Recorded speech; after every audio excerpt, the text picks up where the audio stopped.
Thank you for joining us on Vision Show. We're live with Solomon Gould and a panel of experts on our topic of conversation today, which is practice enablement. Practice enablement is a holistic philosophy on managing your business from all aspects and making sure that you're just really having the most healthy infrastructure possible to set yourself up for success.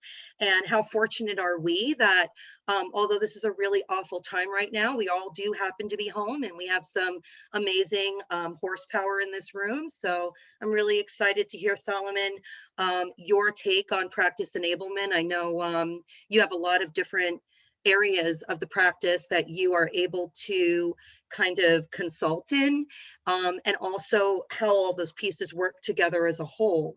So I'm really appreciative of you for making the time today, and thank you so much for joining us today. No, thank you, Charlene. It's a true honor, and thanks to the Vision Show for enabling this platform to make this possible, and most importantly, to make it free, which is, it's unforeseen, it's unprecedented. So to your point, we have the time, we're all in the same situation, united in suffrage, for lack of better terms. So absolutely a great time to take advantage of this free opportunity. So thanks for the opportunity. And a big thank you to my fellow attendees here for jumping on this opportunity at last minute's notice. So yeah, exactly. Hey, we roll with the punches, right? So absolutely. So practice enablement, what is that? Yeah, you know, that's a really perfect term to be used for to your point, I like that word, holistic approach to private practice management. I just learned a statistic from the lovely Adina with the consulting firm that 80% of the U.S. economy is not built on corporations, but built on small private, practice or small business. Practice enablement is everything from operations to sales and marketing to everybody's favorite, the human capital management, human resources, to the accounting and finance. It's a holistic approach to everything. And my particular focus and emphasis with practice enablement is two things. Number one, consumer psychology, working smart, not hard. And this can be applied to both the existing staff within your small business or practice, but also equally important, if not more important, to your patients and customers. How can you work smart, not hard, and see greater returns in your efforts? And I appreciate you for saying that. And I just want to kind of dig a little deeper, because I think what happens sometimes when you're as experienced as you are, Solomon, and as some of the people in this room are, and as I am, I think you sometimes take for granted some of the things that you do just naturally. And so I think that a lot of times there's so much content out there, such as how to market your business and how to host a Facebook page and how to get your patients from the exam room to the optical. There's all these little pieces, and let's call those pieces silos.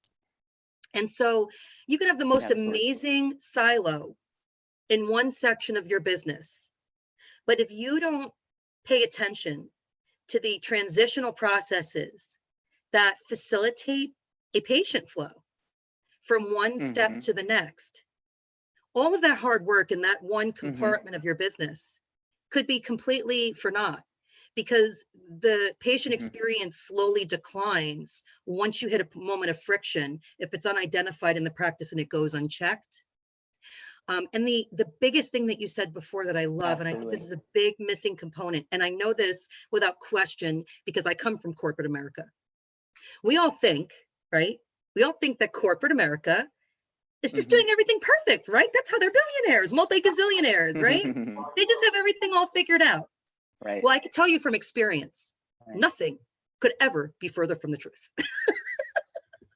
And so absolutely.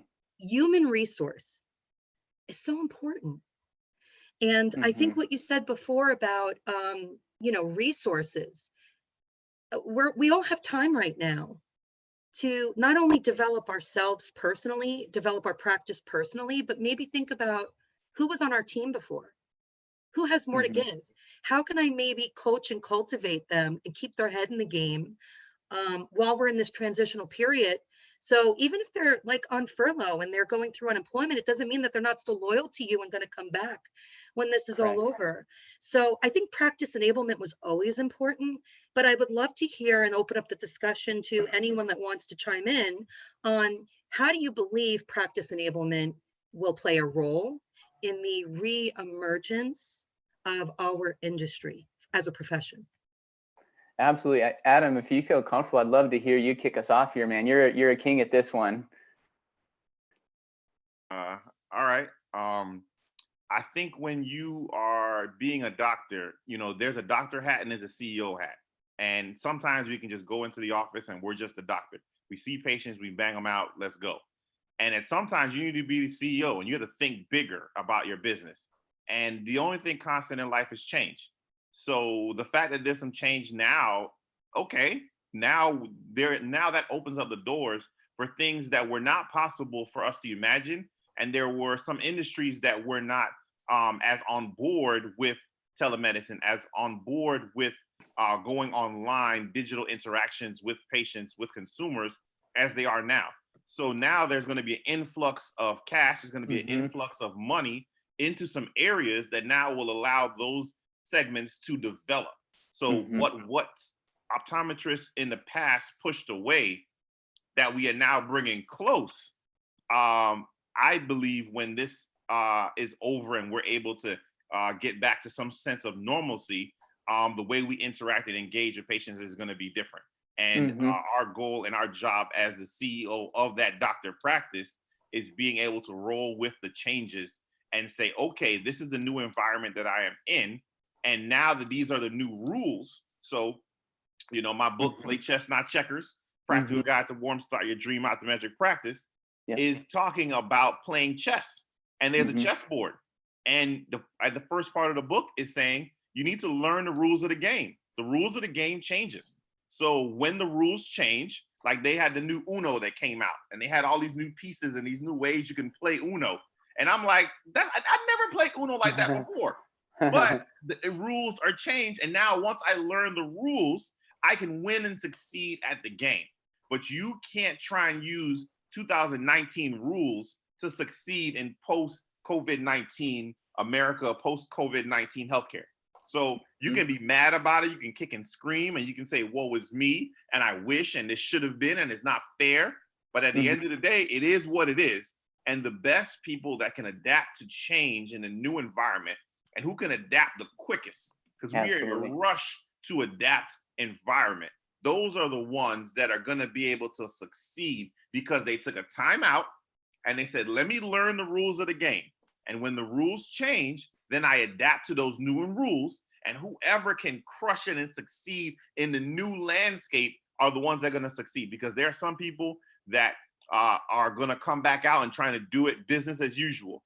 And you're not going to be able to have 6 patients an hour when you start back up, because you can't have that many people in the store at one time. It isn't going to go away right away. So those places that only survived on volume and they needed to see 6 people an hour and have 4 doctors in there are going to be in trouble, because you're not going to be able to survive in that environment. So now with the time that we have, you got to sit back and say the rules are going to be different when we start back up.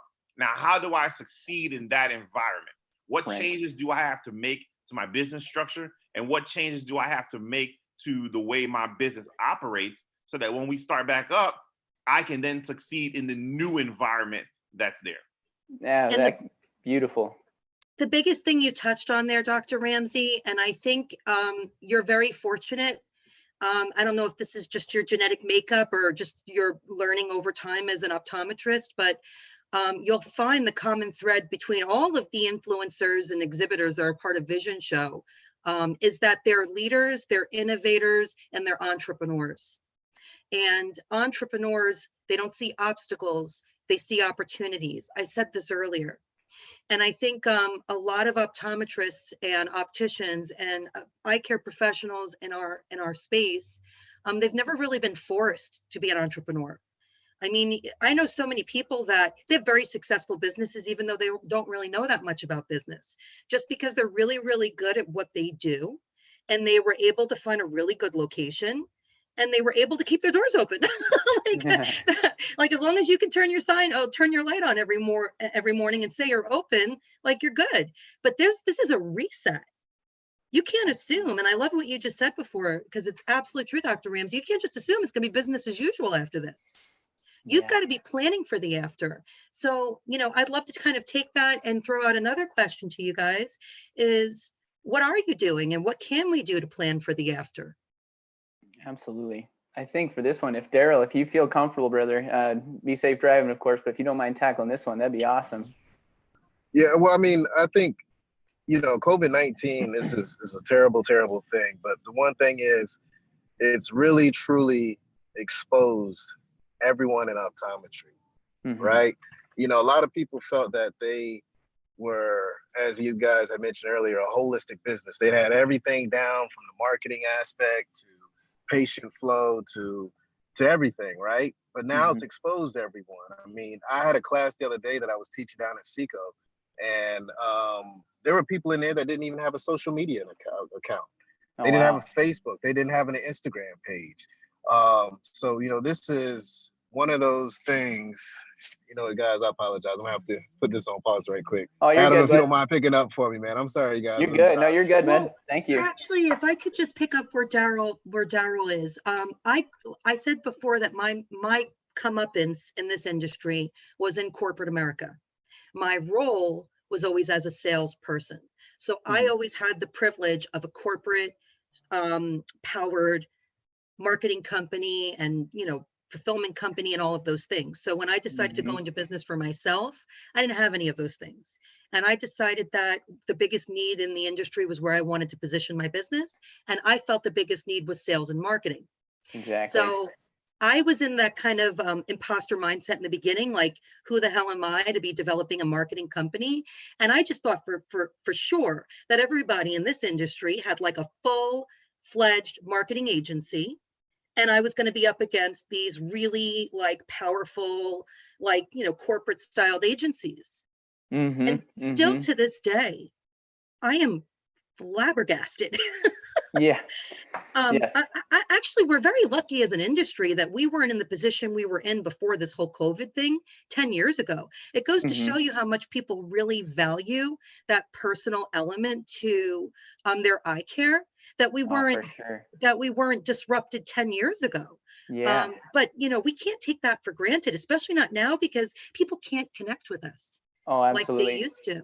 And to Daryl's point, you have the time now to get educated, and there's so many options, but really get educated and look at what the leaders are doing. I mean, if you don't know who they are, just follow the people on LinkedIn in this panel right now. They lead by there's no secrets, right? You look at Joey's YouTube channel. It's out there for you to see. Like, take some, I'm sure you don't, I hope you don't mind me saying this, Joey, but you lead by example. Joey puts himself out there. There's no safety net when you really want to get out there and make things happen. There was no safety net when we did Vision Show. You think I didn't think everyone in this industry was going to tear us to shreds for trying to do this? I really didn't care. Like, you've got to do what you need to do to fulfill your dream and to fulfill what you want to do. And nobody in this room ever got to where they are by being safe.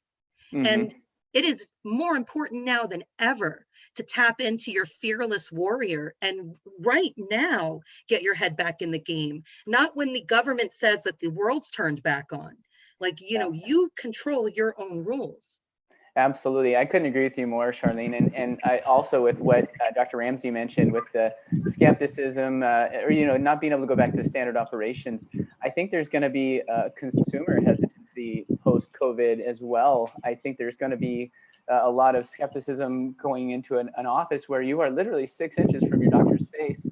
I mean, you see, it already impacting even grocery stores. It's going to be a long time before we recover from this, even at the doctor office level. And on that note, we have one of the biggest experts with public health, Dr. Justin Manning. Doc, do you mind shedding light on the global impact of this and how COVID's affected the healthcare spectrum? Yeah, I mean, absolutely. I think, and first of all, you shouldn't call me an expert in public health. Just because I have a background doesn't mean I'm an expert. So I'll try to live up to that. Yeah, it's interesting. If you look at, you remember when we were in optometry school and you're like, guess what? You ran to your attendant. Your attending. I have a retinal detachment. This is so cool. Yeah. And then you're like, your patient has a retinal detachment. Kind of feel the same way from a public health perspective, watching really epidemiology take a main stage, and seeing the role, seeing how public health, you learn about public health and in optometry school and in public health programs. You learn about public health, but you don't always get to see it. I've always said the doctor's perspective internally is vastly different than the public health perspective externally when you're looking at the healthcare system. So, Right. I mean, from a standpoint, we're all, from a global standpoint, we're all shut down. If you look at the US, more than 90% of Americans are currently under stay-at-home orders. That means that there's very little driving the economy from a people movement standpoint. And right. so from an eye care perspective, what I think is really a unique opportunity that we in the optometry space has. We've always complained about, yes, vision care is an essential part of what we do, but how often do we get upset at the fact that, we've tried to tell patients, don't go to the urgent care, don't go to the emergency room, come see me, I'll dig that foreign body out, I'll take care of your, I'll switch your meds from your conjunctivitis that you got prescribed by the urgent care doctor. Well, that is the only thing we can do at this point in time. So from our role, we do have a unique opportunity to change the perception, because all we as optometrists are doing are urgent care. And on top of that, we are playing a vital role in the healthcare space right here, right now, by diverting those patients who would normally go to the emergency room. That's where telehealth comes in, and the opportunity now, not just for telehealth in the current moment, but for the future, I think is huge as we continue to expand the role of technology in healthcare as a whole. But from a standpoint of, again, just we can change the perception of urgent care. And again, we're keeping patients that out of the emergency room, so they're not exposed to somebody sitting next to them who may have COVID-19, and we're reducing the burden on a system that is already being taxed significantly and almost to collapse in some significant areas. So it's a unique space. Absolutely. Hey, Justin, one other thing I wanted to touch on about this as well is you brought up a great point. Everyone is coming to us, right? We have to look at with ophthalmology, right? Everyone always goes to an ophthalmologist because they can fix their medical problem. This is the time for us as optometrists to actually stand up to the plate and not just punt every single patient that we get to the ophthalmology department. If it's something that we can fix, we need to take full advantage of it and fix it. Because when it comes to us being a legislative profession and it comes to making that vote, we want to be the ones that stand up front, because we want our patients to remember us as being the number one go-to when it comes to eye care. So this is a great time for us to really take full advantage of this opportunity and shine brighter than any other eye care professionals out there. Absolutely. Absolutely. Let's if you don't mind, I think another point that's important to make is on the other side of this. If you look at ophthalmology, from a business perspective, what are they going to want to do? They're not going to want to see comprehensive exams. They're not going to want to see their diabetic patients. They're going to want to do elective surgeries. They need, just as we in practice will need immediate cash flow, they will need immediate cash flow. So they're going to be filling their seats with LASIK patients, with you fill the corneal cross-linking patients, big cash infusion into their practice services. So it's our opportunity. And I'm just letting you know, I have a guest joining. When you work from home with the whole family. Oh, that's okay. I had my son earlier peek his head in, but Dr. Glover, you gave me an idea. And hi. Can you say hi? Oh, she's Can you so say hi? cute. This is the real expert, right? She's the one that keeps me going. Oh, so cute. One of the goals of Vision Show is to provide tangible takeaways, because so many people hear advice, and let's face it, you can give them actually, I don't know if you guys know Neil Patel, but Neil Patel is an incredible educator in the digital marketing space. And a lot of people say, why do you give all your secrets away? And he says, unfortunately, most people aren't even going to follow them. So He's perfectly okay giving all of his secrets out.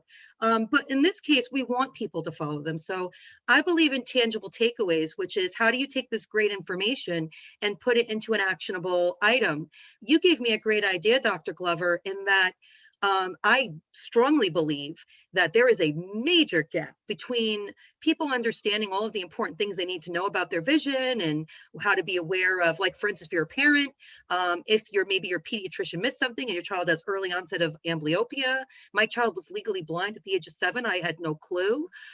Really important conversations like, are you properly using the right corrective eyewear for your occupation? Maybe you really haven't had time to investigate that, but we're going to take this moment while you're taking a pause and you've already seen 100, repeats of the most boring. I can't watch TV today. It is like, I am not there. So let's keep them from polluting their mind with this crazy crap that they're watching and put some real information in their heads so we can rewrite the narrative. But Dr. Glover, it doesn't cost anything, or, Dr. Gould or Dr. Ramsey or any one of you here. It doesn't cost any money to write a blog or write an article on some of the most common misperceived things, such as, buying glasses through a telerefraction. There's major companies right now trying to provide vision screening, comprehensive vision through the computer, not even through telerefraction, through the computer. There's no way you can convince me that an algorithm is going to give a comprehensive eye exam. So if you don't stay in front of your customers to challenge these things, believe me, if they see a major company behind an initiative of getting your eye exam online, they just assume that they wouldn't be able to do this unless it was okay, and they'll believe it. So if you, their trusted eye care professional, says, don't do this, this is just not a good idea at all, set an appointment with us or set a consultation with us. We'll try to, work something out with you, maybe start doing mobile exams and go to them. I mean, I don't know, there's a million and one ideas, but before you even start to develop these programs right now, you can start emailing and staying in touch with your customers and posting on social media, things that they needed to know anyway. Not about COVID and not about cleaning your hands. Come on. I think we are all experts now on washing our hands. Okay. Maybe something else. Yeah. And that's why social media is so powerful, because it gives you more touch points throughout the year. People are used to just going in for the routine eye exam, getting their glasses, contacts, bye-bye, see you next year. And maybe they'll stop by for just a quick adjustment. But now you have access to YouTube, to Instagram, to Facebook, where you can touch these patients more and educate them about different products in your office, different services that you offer. You can even play around and try a new frame to your patient base and ask them, hey, do you guys like this? Should I bring this in? Dr. Adam Ramsey does an incredible job of doing this. Every time I go to Vision Expo, we go together. And he's always streaming something, asking his patients, do you like this? Does this look good on me? What color options do you guys want? I mean, there's so many things you can do when you actually utilize some of the platforms that we have at our disposal for free. Absolutely. And Charlene, if it's okay with you, I'll just jump in and going back to the whole holistic approach to practice manager enabling a practice, I think it's safe to say, and gentlemen, please, I'd love to hear your thoughts as well. I personally was caught with my pants down with this whole pandemic. I was really comfortable with brick and mortar and this, you just call it status quo approach. Well, this has really made me realize that I have to go back to the drawing board, and I have spent the last 2 weeks doing exactly that. I'm sure you gentlemen and you, Charlene, have done the same. But go back to the drawing board and really reassess your strategy and what are you doing to make your portfolio diverse. How can you diversify your portfolio as a clinician, as a business owner, so that you can better absorb the shock, so to speak, of such a future, whether it's the economy, going down, or whether it's another pandemic. Unfortunately, if that never occurs again. I think one of the strongest lessons that I've learned in this is the marketing and the branding side, and also the digital presence and reach, and the ability to offer customers who, I mean, I'm sure you all know this, but the average attention span of a Generation Z consumer right now, those age 24 and below, is 7 seconds. That means you have 7 seconds to get their attention, and that's 1 second shorter than a goldfish, by the way, for food for thought there. But we have to be very strategic in what we do with our online existence and presence, and how we can tailor our customers and patients from a consumer and as well as a healthcare standpoint. Now we have telemedicine as a new and upcoming strong presence. We have the kings of kings when it comes to social media here on this line. You all have done a remarkable job, and I actually respect all of you greatly, and am honored to have you on this call, and thank you again. Dr. Eye Health, we have Dr. Eye Health here. Joe, you put in optometrist, and that guy is everywhere. So I think it's fair to have him start us off with this one, if you don't mind, Dr. Allen.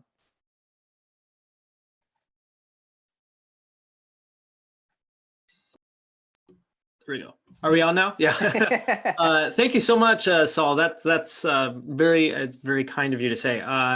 The big things with right now with marketing, to Charlene's point, a lot of clinics right now, you could still be open for your emergencies. You could still be seeing patients. You could be seeing patients right now online doing telehealth. But if people don't know that you're doing that, if they don't know what your hours are, if they don't know that, then they're not going to reach out to you. I mean, they might if they have a true emergency, but again, they even go to Daryl's point. Are they going to call you? Are they going to call the hospital? Are they going to call their family physician? What are they going to do? And if you haven't been telling them, educating your patients that, hey, I treat pink eye, I treat red eyes, eye infections, if you're not telling them these things, if you're not marketing your services to them, then of course they're not going to think about you first when those things happen. So a big aspect of how I even got into doing things on social media is I started to recognize this when I started working outside of finished my residency. And I realized this, that, my patients who come in at our clinic, how many does our community really know what our services are and what we do and our knowledge, our education? Do our patients really understand this beyond just kind of what they've previously learned from their parents or being kind of raised to think, oh, if I have a blurred vision, I go see the eye doctor. So there's a lot more of educating the public and getting them to understand what you're doing. And so clinics that have been working on this and have already been jumping on the gun saying, hey, do you need red eye? Are you having dry eyes? Do you need something? We are still open for consults, or those sort of things. They're getting ahead of the game, and they're not letting other competitors or other companies, because if we don't stand up and educate the public, educate your patients, the people of the world, what we do and what our value is and what services we bring, someone else will establish that for us. And that those other people that are going to do that are not going to be friends to our profession. To that point, as an example, thank you for saying it, Joey. everybody here knows who the company Hubble is. And there's not an eye doctor in the world, I think, right now that knows that product is out of date. At least the current lens that they're selling is out of date and is not recommended for eye health reasons. Yet that company is single-handedly teaching the entire world what they should value about contact lenses.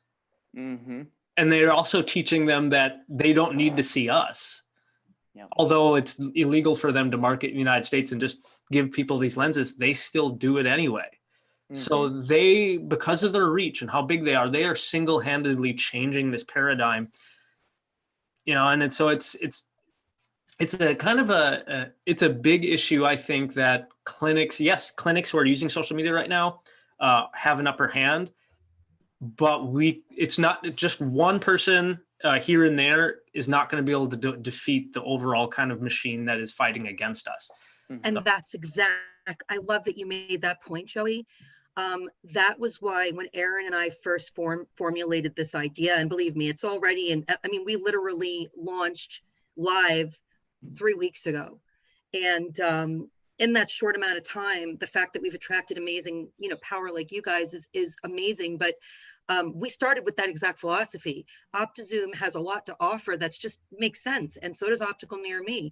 But we couldn't figure out why we couldn't get the industry to embrace what we had to offer. And we realized people go to these conventions like Vision Expo and Seiko, I think you mentioned earlier, Dr. Glover. They go there and they're in that open mindset.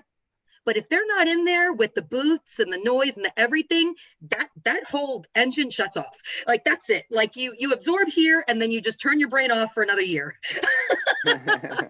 I was going to say, I think right now for clinics, if somebody right now has to think like, what can I do for my clinic during this time, whether on something on social, is to plant your flag in your community as a leader, as a healthcare professional, market your services, what you're doing, and really how you can support your community, whether that's just being a good face or an example, or if that's to just to let people know what you're doing, what services you have, how you can still help people despite not having your doors open for comprehensive exams, those sort of things. That's really I think the best thing they could at least start doing. So I love that you said that, because that segued into one other thing that you brought up while you were talking, Joey, and before practice enablement, you have to have a leadership mindset. So if you're not there yet, don't even worry about practice enablement, because you're not ready for that. In order to adopt and implement practice enablement, and you could do it even if you're not the owner of your practice. If you're an associate doctor, you can facilitate enablement, because let's face it, there are leaders sometimes that need somebody to lead them. I've done it in my career. You know, you gotta like kind of coach your boss to be the best boss, so that you could have a good, healthy environment to be in. I mean, there's so many of those examples, but having a leadership mindset right now is critical. Because if you even have the ability to do that, believe me, you're in a very small segment of our, let's just say our industry, our world, but our industry. And those people with the leadership mindset are going to be the ones that start a conversation, that create a new narrative that other people will follow. And what I love about what you said, you know, Joey, is you're right. If we don't create the narrative that comes from an honest, authentic place, from people that love this industry and want to create enabling technology to keep this industry healthy and sound and alive, and keep good quality vision care in the hands of our communities, so that we don't have companies, corporate, creating like this corporate culture that will definitely allow profit to take over when it comes to the decisions that are made that impact. Perfect example of where I'm going with this. If you look at some of the biggest e-commerce processes, brands that are out there, people really believe when they buy their glasses from there that they're getting the same thing that they would get when they come to you. And the only reason they believe that is no one's getting on Facebook Live and doing a true walkthrough. You think those unboxing videos are real? Those people get paid. Come on, Joey, you're a YouTuber. You know this. Tell us how it works. Oh, everybody loves Warby Parker, right? They don't have a single bad review anywhere. Billions of glasses sold, not one person unhappy. Is that true? There's technically legal ramifications, and the FTC, the Federal Trade Commission, I've read through that somewhere between 7 to 8, maybe up to 10 times by now, because it's even more so on. It's more difficult, and they're more hard pressed on just professionals in general. But for a lot of the YouTubers and Instagram influencers that are out there, a lot of people, and I know this because I look for these things, I know they don't follow the guidelines. They have to say, hey, I got this, I received this as a gift from this company. They have to say that they are being paid or sponsored by. Unfortunately, most people, most videos out there, some of the biggest influencers, they don't tell people. Although they're bound by law, either whether they know it or not, they don't. So in my videos, I even whether I'm being sponsored or not, I say, hey, disclaimer, this video is not sponsored, or something like that, or like this video is sponsored, but then I explain, but I only talk about this because it's something I truly believe in, and I would recommend to my friends and family, something along those lines. But it is true how strong marketing, the people, I don't know anybody really in marketing departments that run things like Instagram ads, but it is amazing how eye-catching. Like, I'll just be scrolling around and be like, boom, I just watched an advertisement about how to fix my teeth with ordering braces online from not getting it from an orthodontist. And I'm just like, being how does that digital, happen? So. being a digital marketing agency is almost the same experience as finding out there's no such thing as Santa Claus. Okay. When I started digital marketing, yeah, it was not because I was a raging marketing expert. I really wasn't. I was really good at sales, and I understood that marketing has to go with sales, and I understood that hiring a marketing company is just absolutely a failure because these people really don't have, in most cases, I don't want to shoot everyone down, but in the majority of times, marketing is the only job that you can really suck at and get paid really well. and I don't believe in that. I believe if you're gonna, make a promise, you've got to deliver it. And I realized the only way to do that was to do it myself. So I educated myself. I taught myself everything I know about digital marketing. And what I can tell you is the more you learn, the more terrified you are to have a single conversation, tweet, anything, anywhere. And although we're doing these right now on Zoom and we're on YouTube Live, there's a lot of opportunities to have conversations within the Vision Show environment that are harvest free. And I think we have to really be mindful. And I'm so glad this came up, actually. I never thought about talking about this today, that as we get more digital, that we're cautious about what we say and where we say it, because somebody's always listening, unless of course you're in a place that for 100% sure is a kind of harvest-free environment. Somebody's always listening. And we've all had that, right? Where you're like having a conversation with your friend, and next thing you know, you're on your Facebook feed and you're like, what are the odds that they just marketed to me? Right? Absolutely. Yeah, agreed. I did that. You talked. Oh, go ahead, Joe. I was just gonna say, I did that exact same thing in front of my technician. We were talking about pizza, and I just held up my phone. I'm like, pepperoni pizza. Eventually, I got an advertisement for Papa John's 6 hours later. Charlene, I was going to go back, if you don't mind, to before you did to the silo effect, which is it's so true, and I think that's one of the fundamental mistakes a lot of practice owners make, is they try to assimilate themselves into everything. And I think we can all agree that if you do that, you're going to spread yourself thin, and you're going to be the jack of all trades but master of none. I think it's important, and this is one of the things I lecture a lot on, is being the CEO of each of the four components of a practice. These of course are marketing and sales, operations, human resources, and then of course finance and accounting. I think you hit it on the nail there, Charlene, that you really have to take this time while we actually have it. I mean, especially for people like Dr. Manning and Ryan, who have kids. Free time is non-existent. So when you come back to this, when we're in this situation, take advantage of the time to sit down and go through those silos. Re-educate yourself on each component. Become get your PhD in each one, so to speak. Then you can you can know enough to be dangerous.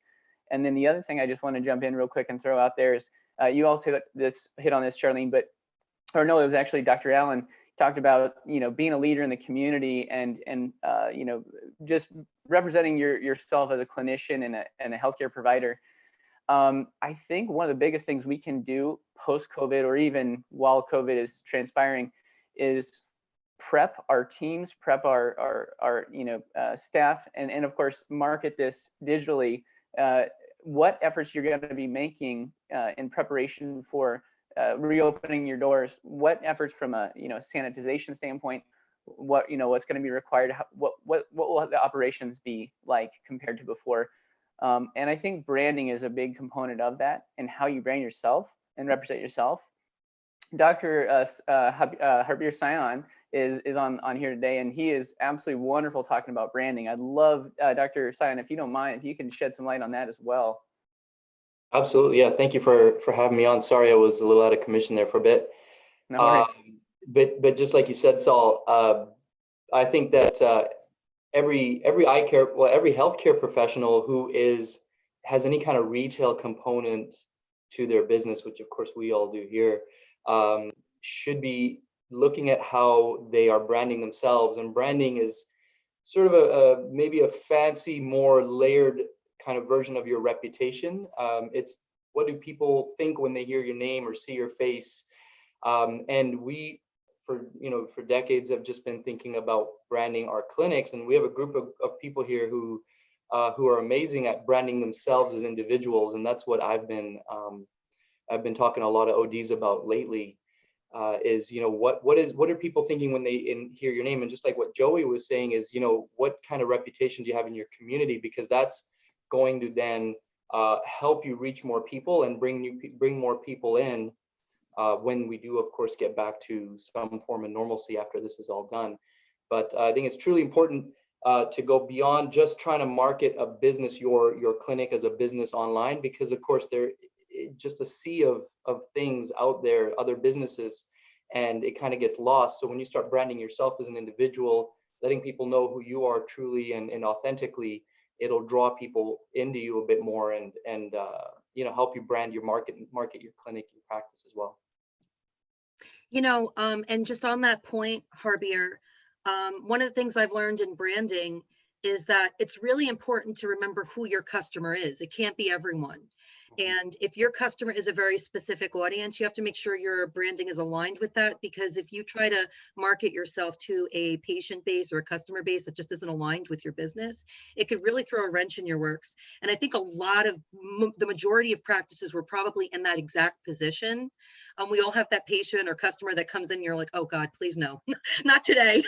And you have to, I think you can make some really difficult decisions right now while you've got that luxury to say, who is my ideal patient?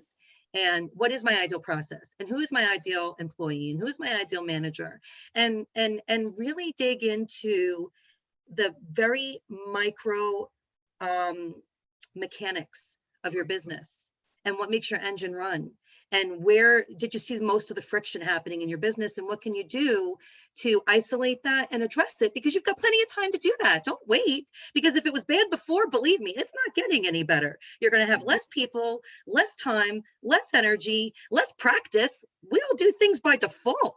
Wait until I know just from the last couple of days, I'm not going to stop now. I'm going full force ahead, because that 2 weeks that I've been kind of taking a little bit of a break, Yeah, I realized that I was a little unpracticed. You got to keep absolutely. yourself out there, keep yourself talking, keep those skills sharp. Absolutely. Dr. Manning. Yeah, I think to just even to piggyback off of Harbier's comment on the importance of branding, I had a chance to speak to a bunch of European ophthalmologists at the end of last year. We did a kind of a unique experiment, I guess. Everybody got a sheet of paper and we asked, okay, what are the top 3 things about your practice that, what are the top 3 reasons your patients and why they come to see you versus your competition? And so everybody wrote them down. We passed them to the middle, and a little bit later on in the presentation, we started to read them off in front of the group, and it was pretty amazing how everybody was like, the most friendly staff, the best doctor with the best results. And I mean, everybody said pretty much the exact same thing. And so when it comes down to differentiating your practice and differentiating where you are, who you are as a doctor, and who your practice is, and the vision for your practice, why you do what you do, everybody thinks they're doing their reasons for doing what they're doing is, everybody thinks that they're the best for the same reasons, which means you really have to up your game and brand your practice as being that premier practice, because everybody else thinks they're doing it the exact same way. Absolutely. I think, and thank you so much, Doc, and Dr. Glover, and of course, Dr. Ramsey. I'd love to hear maybe some final closing thoughts on what are, and Charlene, please let me know if you have some other ideas and thoughts you want to run through. But Dr. Glover and Dr. Ramsey, what are some other things, I guess, the immediate next best steps that we as eye care professionals can be doing when we actually have this downtime? We talked some, marketing and branding, and we talked, about, how to be a role model in your community and whatnot. But what about on the nitty gritty with your employees, with the operations, with the financial, if you want to speak to that? Any thoughts that you have kind of as a closing comments on what we should be doing next? What I have been doing these past 2 weeks is reimagining my business differently and saying, if I started from scratch, how would I have rebuilt my office? Because for a lot of us, that's what this is about to be. If you think you're going to just start back up and crank the machine right back on, and you're going to go back to the way it was, that is an impossible thing. You're going to go from seeing 20, 30 people to all of a sudden seeing 6 or 8. So you have to reimagine the way you do business and say, in this new environment, how would I set it up? What am I going to do? some of us have furloughed our employees. Not all those people are coming back, because everybody in almost every industry in the city you live in is hiring, will be hiring in the next 3 months. So everybody's going to be playing a shuffle game. So I'm going to be trying to get the best and the brightest that is in the shuffle. But then I'm thinking about, how do I train and get my staff up to speed? And then how do I reimagine the way I do business, the way people interact or engage? Because a consumer that interacted with you digitally through a text message, email, video chat is going to want to continue to do that. Because if on Saturday morning I did not have to come into the store for you to look at my red eye last week, why do I have to come into the store this week? What changed besides you don't want to get dressed? You know what I mean? Like, what is the difference? Like, what changed there? So now you have to reimagine the way you did business and the way you're doing business going forward, and then hit the reset button and say, okay, in a perfect world, and in this new world that we're in, how do I interact with my customer? And how do I develop a staff that can then meet the demands of what they're going to be asking and what the new world is going to require? So for right now, I would tell the doctors, take a minute after we've submitted the loans and you've actually your deferments and you've done all the things that you need to do, take a minute and say, what kind of business do I really want? Because a lot of times the business that we were handed and got a month ago was what developed and how it grew into this big machine. Now all of a sudden you get an opportunity, which sometimes is a blessing in disguise, to say, but what do I really want? How do I really want to see patients? What do I really want in this new environment? And instead of just trying to go back to the way it was, recreate it into the way, if you wanted to do concierge medicine, if you wanted to do a specialty service, but your patient log was too busy, you know what? It ain't gonna be that busy pretty soon. So, hit the reset button, use that time, and put the pieces of the puzzle together.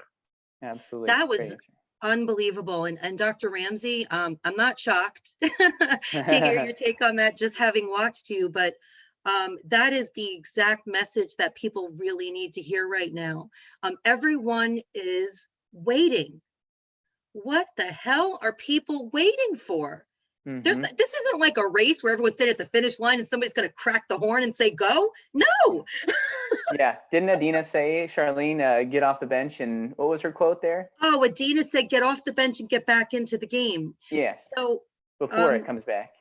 I really, there was somebody else that you wanted to chime in, which I'm sure is just because you know our group here, you thought they might have a really good insight into what to do in the after, as far as next steps. Who was the other person that you were wanting to hear from? Yeah, Dr. Glover, if you don't mind, boss, I'd love to hear some additional closing thoughts. Thank you, Charlene.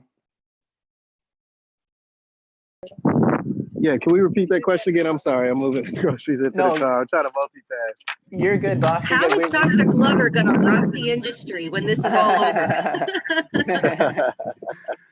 Well, I think the thing is, right now is just a great time to really assess who you are as a physician. I mean, just to touch on some of the things that Joey and Adam touched on, like, for me, it's all about relationships. And in order for me to really, put those relationships on steroids, if I could say, you have to get out in the community, you have to utilize social media, and you have to realize that there's the old school way of the touch point of just coming in and patients being examined. It's no longer there. We have to really accept the world that we're in and move forward with this digital world and really capitalize on that. That way we can make our practices go to the next level. So for me, it's really going to be more of going to various companies and speaking, being a leader in my community at those companies, introducing them to my social media as the company that I work with, and giving them more touch points. That way that they know that, if something like this takes place, you don't have to just worry about, or you don't have to rely on just calling and speak to us on the phone. You can contact us digitally through telemedicine or something of that nature as well, or they can buy their glasses online, because we are gearing up to do all of this stuff. And let me tell you guys, when we gear up to do all this stuff, being that I am with a corporate company, you guys better watch out, because we're going to start really getting out to make things happen. So you have to really look out when it comes to private practice. I'd like to actually bring up another point too. I was having a good conversation with Dr. Adam Ramsey the other day, and we were talking about at this time with COVID-19, this is do or die when it comes to eye care professionals, simply because a lot of these companies are letting people go. And a lot of these companies are actually looking for other optometrists to hire. Correct. And a lot of Yeah. people are swooping in and getting people for a great price, or they're swooping in and saying, hey, you know what? I can make your life better. I'm not going to let you go whenever something like this takes place. So we really have to be careful about how we treat our teams, how we treat our office, and how we move forward whenever we have to face tough times. So it's important for us to realize that you got to be hands-on with your team. You got to show your team love. You got to have your cash on reserve.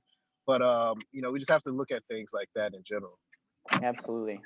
Great And, you answer. know, just to kind of add one last closing statement, a couple of the things that I've developed that are becoming extremely vital in this COVID, not even post-COVID, we're living it now, but in this kind of situation that we're in right now, were developed long before I even knew a catastrophe was coming, just because I saw the disruption from the inside and I understood it was coming anyway. And I think this is just going to fast track a lot of that. But, you know, going back to the whole where we started with practice enablement, when I developed Optical Near Me as a digital dispensary, I couldn't even do it by empowering my customers to leverage it because I didn't have the time to get them to believe it. So I kind of went past the optometrists and the opticians, direct to the consumer, and I built a national campaign because I had a point to prove, which is people really do want that sweet spot between buying online and buying from a local eye care professional. And it was just, I mean, it didn't exist before. It's not like I was following a model. We're all going to have that opportunity now. Everybody is starting from this is the only time I think probably in our lifetimes that the entire world was reset at exactly the same time. And if there was a competitor that you've been like, God, what the hell did they do to get where they are? Or a big company that you're like, oh, why can't I just compete? That competitive advantage is gone, not just for you, but for everyone. And I think the people who get the head start first are going to be the ones that come out the first. Absolutely, Charlene. You know, something else that we really need to realize as optometrists is that we have numbers. There are so many optometrists in the world. So when Joey was talking about creating awareness, once we all get on the same page when it comes to social media and relating to patients outside of the office, we can really change the game. We can educate our patients on what's good disruptive technology, what's bad disruptive technology. We really just all as eye care professionals need to get on the same page and realize that the power that we actually have. Absolutely. And that is exactly what this is all about, Dr. Glover. Vision Show is, and you know, Joey has spent 2 days with me now. And he's met, you know, it's so funny. There's a lot of OD power in this room, but Joey was on a call yesterday that was very interesting. It would probably never happen unless at a Vision Expo. He was in a conversation where we had one of the leading influencers in the lab segment, guy that is a lens manufacturer, works for a lens manufacturer, works for a lab, very diverse background. We had Liebeck in New York's director of sales there. We had Joey and we had a couple of other people in that call, and all from completely different backgrounds. So although the focus on this conversation has been practice enablement from an OD perspective, the beauty of Vision Show, exactly actually to Dr. Glover's point, is our goal was to get everybody that has the same philosophy, which is independent optometry and opticianry is the most important thing to support right now. If that's what you believe in, you better get on the same page because we can't afford to do anything in a vacuum right now. We really need to leverage the power that we do have because we do have the numbers as a community. So thank you for making that point. Well, thanks for this, setting us up for this opportunity, Charlene, and for creating a platform that's going to be, you know, right now it's in the nebulous stages. We're still creating the foundation, but I have a great feeling that this is going to help a lot of people in so many different ways. So thanks for the opportunity. And so I'll just wrap up by saying thank you, first of all, to each and every one of you. I know your time is very valuable. I can't thank you enough. And Dr. Solomon, you had said as a call to action for somebody, much to your next steps point, if anybody is interested in digging into practice enablement for them, Dr. Solomon Gould, who is one of the most sought after speakers and usually speaks to a large group of an audience, is actually willing to give a one-on-one consultation at no charge to you. Just come to Vision Show, visit his booth in the speaker circuit, and connect with him there. And if you have any questions, you can reach out to info@visionshow.io. And Dr. Gould, how can they reach you if they'd like to take advantage of that and they don't yet have a Vision Show badge? Yeah, absolutely. I'll throw out my personal email address, drgould2020@gmail. And if I don't answer within, a few hours, it's pretty standard for me. And if it gets to 24 hours, go ahead and send me a second email. I usually can respond within a 24-hour period. And really my focus, and I think for all of us on this call, the focus for us right now is to really be there as a resource for others. This is probably the only time any of those of us on this conference call, yourself included, Charlene, are going to have the time to be able to devote, our assistance, and to the degree that we have the ability right now. So take advantage of it. Reach out while we all do have some time and bandwidth, and we really want to make sure everyone has as many resources as you possibly can get during this unprecedented and unfortunate time. Thank you once again. I'll let you guys run and enjoy the rest of your weekend, and best wishes and best of health to all of you. Yeah. See you Cheers. guys. Thanks. Thanks. This is Vision Show signing off.